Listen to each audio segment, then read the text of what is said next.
महाराष्ट्र के चुनावी नतीजे तो 23 नवंबर को आएंगे, लेकिन नतीजे से पहले ही महाविकास आघाड़ी में मुख्यमंत्री पद को लेकर सिर फुटबॉल शुरू हो चुका है। जी हां, महाराष्ट्र कांग्रेस के अध्यक्ष नाना पटोले ने कहा है कि महाराष्ट्र में कांग्रेस के नेतृत्व में ही आघाड़ी की सरकार बनेगी। राज्य में कांग्रेस के सबसे ज्यादा विधायक चुने जाएंगे। उधर शिवसेना यूबीटी के प्रवक्ता संजय राउत का कहना है कि नतीजे के बाद हम लोग बैठकर तय करेंगे, आघाड़ी सरकार बाद में बैठकर तय करेगी। अगर नाना पटोले को राहुल गांधी, प्रियंका गांधी खड़गे ने कहा हो कि आप सीएम बनेंगे तो उनको ऐलान करना चाहिए। तो महाराष्ट्र में कांग्रेस की लीडरशिप में ही सरकार महाविकास आघाड़ी की बनेगी। उस तरह से जो मतदान का जो रुझान आ रहा है, कॉल आ रहा है, जो लोग मतदान के लिए जा रहे हैं, तो उसके आधार पर राज्य में कांग्रेस की सबसे ज्यादा कैंडिडेट चुन के आएंगे और महाविकास आघाड़ी की सरकार आएंगी, इसमें कोई दो मत नहीं है। ये काले पत्थर पे सफेद लकीर है। नहीं, मैं ये नहीं मान लूंगा और कोई नहीं मानेगा कि महाविकास आघाड़ी की सरकार हम बैठकर तय करेंगे। अगर नाना पटोले जी ने ऐसा कहा है और नाना पटोले जी को कांग्रेस हाईकमांड ने कहा है कि आप मुख्यमंत्री बन रहे हो, तो राहुल गांधी, प्रियंका, सोनिया, खड़गे साहब ने इस प्रकार से ऐलान करना चाहिए।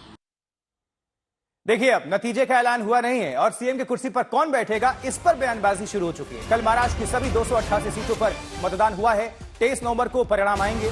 इस बीच दोनों खेमे अपनी अपनी जीत के दावे करने लगे। चुनाव में ज्यादा मतदान को महायुति और महाविकास आघाड़ी अपनी पार्टी के अनुकूल बता रहे हैं और इस बीच महाराष्ट्र पर हुए तमाम एग्जिट पोल्स अलग अलग दावे भी करते हुए दिखते हैं।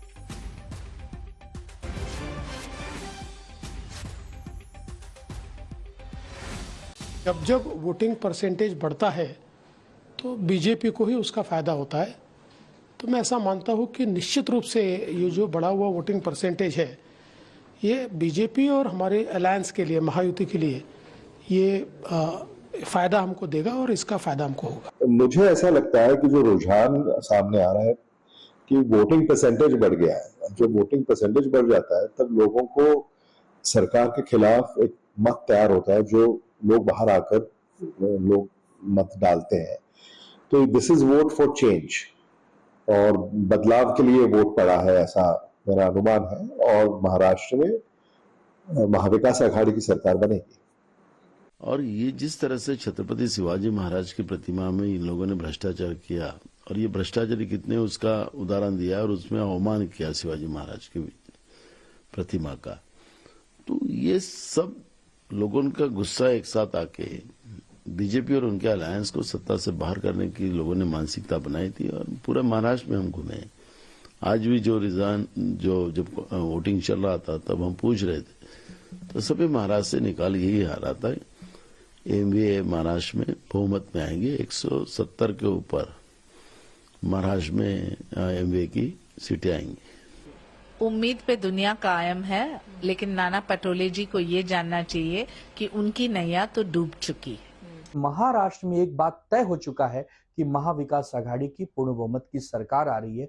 महाराष्ट्र का एग्जिट पोल उसी दिन आ गया था जब 2022 में 20 जून को गद्दारी हुई थी, एक चलती सरकार को गिराई गई थी, पीठ पर छुरा भोंका गया था। उसी दिन महाराष्ट्र का एग्जिट पोल आ गया था। जब नौकरियां महाराष्ट्र से गुजरात जा रही थी, उसी दिन एग्जिट पोल आ गया था। जब किसानों की आत्महत्याएं नहीं रुक रही थी, एमएसपी नहीं मिल रहा था, उसी दिन एग्जिट पोल आ गया था। जनता की जो इच्छा है, जनता के आंखों में कैंपेन के दौरान आप जो फीडबैक देखते हैं, वो एग्जिट पोल और एग्जिट पोलस्टर्स से अधिक महत्वपूर्ण है।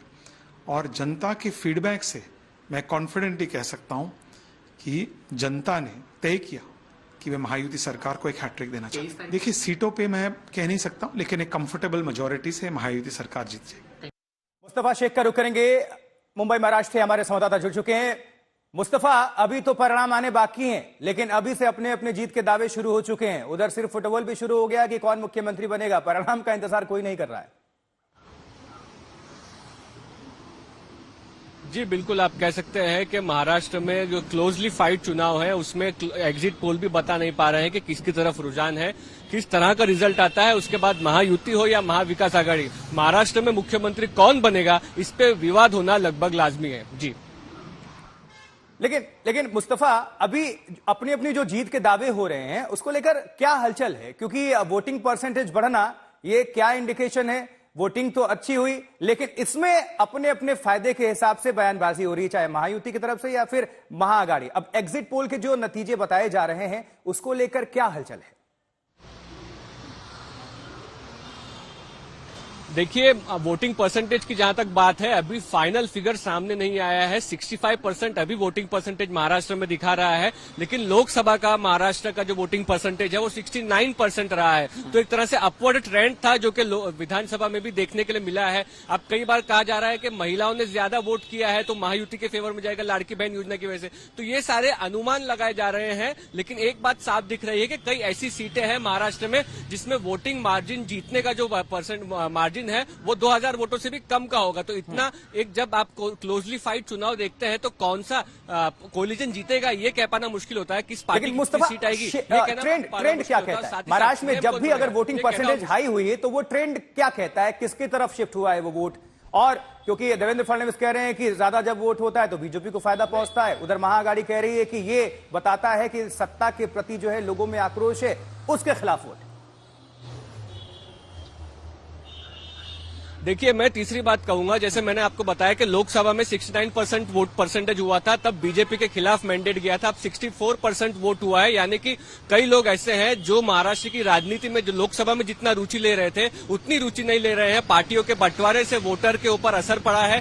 कई जगहों पर वोटर अपने घर से बाहर निकलकर वोट नहीं डाल रहा है। तो अब इस तरीके का जो ट्रेंड है वो क्या सिटिंग सत्ता पक्ष के फेवर में जाएगा या विपक्ष के फेवर में जाएगा, ये कह पाना मुश्किल है। तो फाइनल वोटिंग परसेंटेज है, उसके बाद ही आप कह पाएंगे कि किसको फायदा होगा इससे। चलिए, ये कह पाना मुश्किल है, लेकिन जनता के मन में जो था उन्होंने वोट के माध्यम से कह दिया है। मुस्तफा, शुक्रिया आपका।